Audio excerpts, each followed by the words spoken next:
So it is not every day that a surgeon or a medical person finds out the defects in engineering and also propose to have a solution for the same. So here we have this patient, and this portion of the surgery is being run at 3 times the speed just to expedite the process so as to we reach to the exact point of interest early, and at the same time not to lose the details and pleasure to watch a surgery.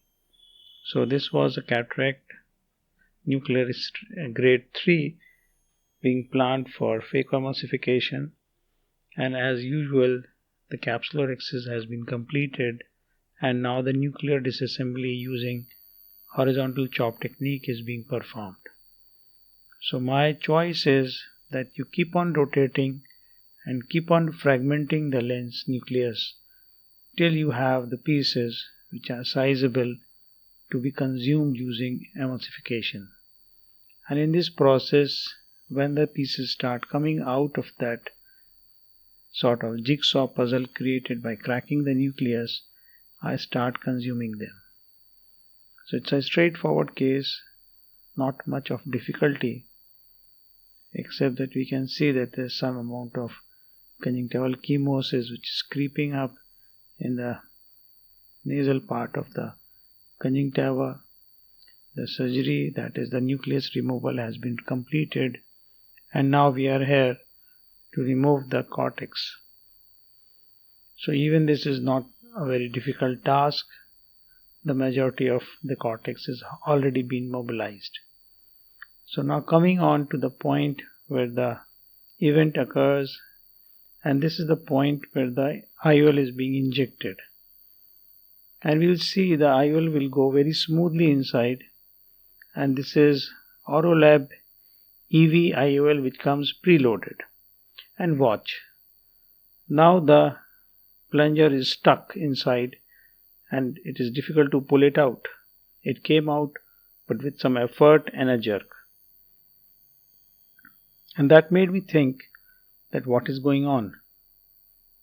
Why did this happen? So then after the surgery was finished, I took apart this plunger and I found that when the plunger travels up to the tip pushing the IOL, and if you push it too much, the plunger protrudes from the tip and it expands. And this is because of a design snag. We'll see that again. When I start pushing the plunger, and we can also see that the plunger is broader at the tip, so the purpose must have been to fill up the cavity perfectly so that there is no trailing haptic left behind. And however, the problem is that when you push it too much, it goes over and it protrudes out, and then it is expanded in its natural diameter, and that is wider than what the corneal incision is. And this is the design. So on the left side we can see the tip, which is the proximal part, and right side is the distal part. So we can see it is broader. So it is broader than the tip itself. That means it is broader than the incision, and that is why when it is out of the tip it gets stuck. However, the solution which I can propose is that this tip should not travel more than the tip of the injector. So the plunger should not protrude out, and for that the modification required is this. So there is already an arrangement to restrict the movement of the plunger, but it is not offset correctly.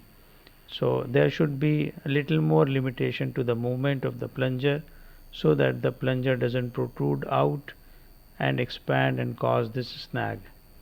Thank you.